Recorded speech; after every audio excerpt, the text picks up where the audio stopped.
Why is it that you're supporting Rishi? Three things. Top one, Rishi was back Brexit all the way through. He's not a late convert. He was putting himself under real strain as a brand new MP in 2016 to really go and back it. Secondly, I think he's got a proper plan for the economy. Deal with inflation first, then move on to tax cuts, and I think that's a sensible way to go. It's a sort of way Mrs Thatcher had gone about it. And thirdly, as you can see from that poll earlier on, Deanna, I genuinely think Rishi Sunak is the best placed to take on Labour in the north of England and North Wales, Lib Dems down in the south of England, and also help our Scottish colleagues fight the SNP up there and stop breaking up the union. Well, let's talk about polling first, because the polling inside the party at the moment isn't very good for Rishi. Are you worried? I really think... so Rishi came up to North West Durham yesterday, literally a few miles from your own patch, actually, and went down really well with party members. What I found, actually, before that was a lot of people were really undecided. So a few people had definitely decided to go for Rishi, a few people definitely decided to go for Liz, but a lot of people still in the balance for them. So I think these TB debates over the next few days are going to be really crucial. And I also think that we want to see both candidates out and about in the country. We've seen both of them pushing forward some of their different policy agendas over the last few days. So I think we've got a bit more of that to go. And then in a week or two's time, people start, I think, settling down as to who they think is going to be best. So let's talk about tax, because this is one of the big issues that's coming up between both candidates at the moment. You said there that you think Rishi's following a true sort of Thatcherite plan. But we've got the highest tax burden in around 70 years. Is that really a Thatcherite approach to taxation? Well, I think what we've seen is having to deal with the pandemic issues, and we've got to pay for the NHS to get that COVID backlog sorted out. That's one of the biggest issues which affects so many of my constituents. So many people know somebody in their family or a friend who's on one of those NHS waiting lists at the moment. We've got to get that sorted. But I think the real issue we're all facing now is that price of inflation. You can see it in the shops. I know petrol's come off a little bit from its massive highs recently, but it's started to come down. But we've got to get that under control, because otherwise, to give a tax cut now, all it's going to do is get eaten up by inflation. What I want to do is get that inflation sorted and then push tax cuts.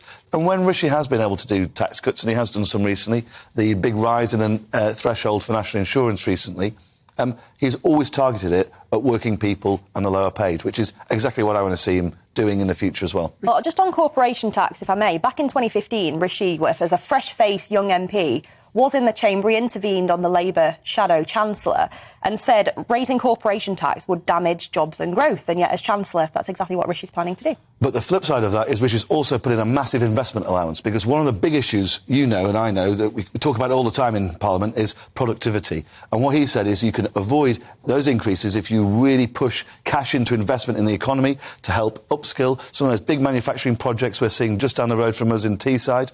If people invest in the UK, then they can avoid those tax hikes. And I think that's the sort of incentive we need to see business getting. And on the flip side of that, I'd also say, well, look at what Liz was saying a few years ago. She was arguing against any form of reduction in spending money on public services. And we can't, and attacking the government for any form of reduction in that space. I think we've got to be realistic about those things and have a really balanced approach. And I think that's what Rishi's going to try and deliver. See Paul edging to come in. Sorry, Paul. He wants his go. One of the problems, I've put the same point to Therese Coffey at the top of the show. There's potentially a looming recession in this country, and the real urgency for me is getting money into people's pockets and keeping the economy bubbling away so far as that's possible. Because if we don't do that, then frankly we may end up tipping into recession. Now, we can argue on the narrow territory of tax cuts, whether or not that's the best way to increase people's disposable income, to get them spending, to keep economic activity higher. But the real thing is getting real wages rising. The real thing is putting money into people's pockets through their wages. And it seems to me that actually neither candidate has got a real plan to address that. And if you look at the recent public sector pay settlements, I think that proves the point that there isn't any real commitment from the Tory party to get real wages rising. What is your candidate, Rishi Sunak, going to do to get wages rising in this country when people are really struggling to... Actually, Paul, you address the fundamental issue of all of this, and actually the issue facing not just our country but countries across the world. It's basically the only way you can get in the long term, real wages rising is by increasing productivity. That's the thing that Rishi has really pushed forward on. It's been called a super deductor and all that sort of thing. But what it really is, it's about ensuring investment to enable productivity to rise. It's been absolutely the keystone of what he's pushed over the last couple of years. But you've got, the government, with respect, the government has got the power to improve the public sector pay settlements. It's got the power to increase the minimum wage. I think, and you're not doing any of well, that. that's fundamentally not true. The living wage has gone up quite substantially over the last couple of years. It needs to go up more. I don't know that, but you can only pay for that with productivity increases. And you can only pay for that with a thriving private sector productivity increase. We could have a wealth tax on people like Rishi, the super rich in our society. That's the big thing that we really need, is the productivity to grow. That's how you get the money back into the private sector, really delivering. And one thing I am really concerned about at the moment, and which would really drive us into recession, is if we saw interest rates rising, really hitting families, really hitting small businesses. So the average mortgage in the UK is about 120 grand. If we saw interest rates rise as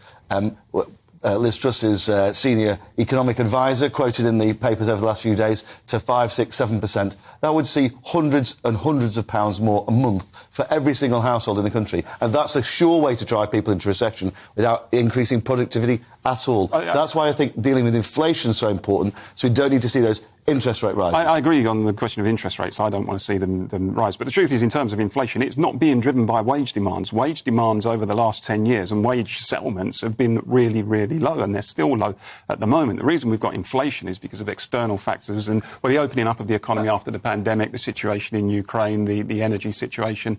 I think we're in violent agreement on that, Paul. Well, OK, well, let's see if we can go one step further then. Put more money into people's pockets with better public sector pay settlements and increase the national minimum wage and keep the economy, keep economic activity going so we don't tip into recession with all of the problems that's going to cause. We're in violent agreement on that, but the key thing that we have to do is to stop that inflation becoming embedded across the economy. That's when you would see inflation spikes, and that's what I think we need to avoid. That's why I think Rishi's plan is sensible. Of course I want to see public sector wages rise. My mum works in a local community hospital. I would like to see her pay packet go up a bit. But I think we've got to see, in order to do that, we've got to get the private sector productivity going so that we can then push that money through the rest of the economy as well. Do you think, Richard, that Rishi Sunak, as a fantastically wealthy man, and I'm not using that as a stick with which to beat him, it's just a statement of fact, he's a fantastically wealthy man, can have naturally any empathy with people at the lower end of the scale in society who are really struggling to make ends meet, struggling to put food on the table, struggling to pay their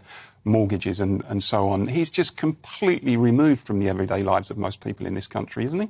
No, I don't think so. Rishi Sunak was in Grantham yesterday, the birthplace of the grocer's daughter. We might disagree on the stuff about her, but he is a pharmacist's son from Southampton. They're not from actually vastly different backgrounds. What he's really concentrating on, and which is why it's so important, is this trying to tackle inflation, because that's what kills everybody in the country. That's what drives interest rates up. Now, when he's had the chance to do stuff in the economy, he has raised the threshold for the people paying national insurance. He's dropped the tax on fuel when he's had the chance to do that. Those are taxes which hit working class people in constituencies like mine harder than anything else. So when it's come down to it, he's always targeted the support he can give on lower paid workers. The working poor in Britain, and he's trying to make them wealthier rather than targeting tax cuts elsewhere. I trust him on that because I've also worked with him locally on a couple of particular things. One was a tax cut for motorhomes. The EU had put in this big tax rise in North West, which had hit in the UK, and that was a 705% increase in tax on new motorhomes. It was going to cost jobs in my constituency.